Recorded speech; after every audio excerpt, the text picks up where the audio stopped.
सुप्रभात। Class 12th lesson number 18 Bhimrao Ambedkar ji द्वारा लिखित मेरी कल्पना का आदर्श समाज इस शीर्षक का अध्ययन आज हम लोग करेंगे। जाति प्रथा के खेदजनक परिणामों की नीरस गाथा सुनते सुनते आप में से कुछ लोग निश्चय ही उब गए होंगे। यह अस्वाभाविक भी नहीं है। अतः अब मैं समस्या की रचनात्मक पहलू को लेता हूँ। मेरे द्वारा जाति प्रथा की आलोचना सुनकर आप लोग मुझसे यह प्रश्न पूछना चाहेंगे कि यदि मैं जातियों के विरुद्ध हूँ तो फिर मेरी दृष्टि में आदर्श समाज क्या है, ऐसा भीमराव अंबेडकर जी कहते हैं। क्या यह ठीक नहीं है? भ्रातृता अर्थात भाईचारे में किसी को क्या आपत्ति हो सकती है? किसी भी आदर्श समाज में इतनी गतिशीलता होनी चाहिए जिससे कोई भी वांछित परिवर्तन समाज के एक छोर से दूसरे छोर तक संचारित हो सके। ऐसे समाज के बहुविध हितों में सबका भाग होना चाहिए तथा उनको उनकी रक्षा के प्रति सजग रहना चाहिए। इस तरह लेखक जो हैं जाति प्रथा की आलोचना करते हैं और उनसे क्या सवाल पूछे जाएं तो अगर वह जाति प्रथा के विरुद्ध हैं तो उनकी दृष्टि में आदर्श समाज कैसा है? तो समता, स्वतंत्रता, भ्रातृता पर आधारित ही आदर्श समाज है। इस प्रकार स्वतंत्रता पर भी क्या कोई आपत्ति हो सकती है?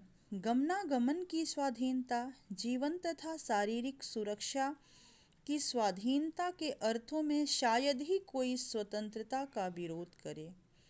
इसी प्रकार संपत्ति के अधिकार, जीविकोपार्जन के लिए आवश्यक औजार व सामग्री रखने के अधिकार, जिससे शरीर को स्वस्थ रखा जा सके, के अर्थ में भी स्वतंत्रता पर कोई आपत्ति नहीं हो सकती। तो फिर मनुष्य की शक्ति के समक्ष एक प्रभावशाली प्रयोग की भी स्वतंत्रता क्यों ना दी जाए? अब आइए समता पर विचार करें। क्या समता पर किसी की आपत्ति हो सकती है? फ्रांसीसी क्रांति के नारे में समता शब्द ही विवाद का विषय रहा है। समता के आलोचक यह कह सकते हैं कि सभी मनुष्य बराबर नहीं होते और उनका यह तर्क वजन भी रखता है, लेकिन तथ्य होते हुए भी यह विशेष महत्व नहीं रखता, क्योंकि शाब्दिक अर्थ में समता असंभव होते हुए भी यह नियामक सिद्धांत है। मनुष्य की क्षमता 3 बातों पर निर्भर करती है। मनुष्य की क्षमता कितनी बातों पर निर्भर करती है? तो मनुष्य की क्षमता जो है वो 3 बातों पर निर्भर करती है। शारीरिक वंश परंपरा, दूसरा सामाजिक उत्तराधिकारी अर्थात सामाजिक परंपरा के रूप में माता पिता की कल्याण कामना, शिक्षा तथा वैज्ञानिक ज्ञानार्जन आदि सभी उपलब्धियां जिनके कारण सभ्य समाज जंगली लोगों की अपेक्षा विशिष्टता प्राप्त करता है। और अंत में तीसरी विशेषता जो है मनुष्य के अपने प्रयत्न। इन तीनों दृष्टियों से निस्संदेह मनुष्य समान नहीं होते। तो क्या इन विशेषताओं के कारण समाज को भी उनके साथ असमान व्यवहार करना चाहिए? ये तो जाहिर सी बात है कि सभी व्यक्ति एक जैसे नहीं होते, सभी व्यक्ति में एक जैसी प्रतिभा नहीं होती, लेकिन तो फिर इसका क्या मतलब है कि उनके साथ असमान व्यवहार किया जाए? नहीं, समता विरोध करने वालों के पास इसका जवाब है। व्यक्ति विशेष के दृष्टिकोण से असमान प्रयत्न के कारण असमान व्यवहार को अनुचित नहीं कहा जा सकता।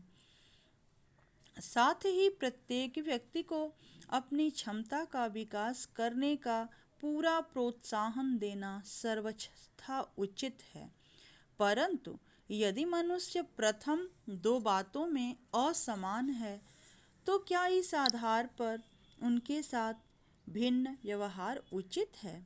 उत्तम व्यवहार के हक की प्रतियोगिता में वे लोग निश्चय ही बाजी मार ले जाएंगे।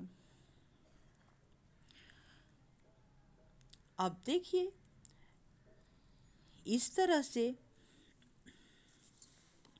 जिन्हें उत्तम कुल, शिक्षा, पारिवारिक ख्याति, पैतृक संपदा तथा व्यावसायिक प्रतिष्ठा का लाभ प्राप्त है, इस प्रकार पूर्ण सुविधा संपन्नों को ही उत्तम व्यवहार का हकदार माना जाना वास्तव में निष्पक्ष निर्णय नहीं कहा जा सकता, क्योंकि यह सुविधा संपन्नों के पक्ष में निर्णय देना होगा।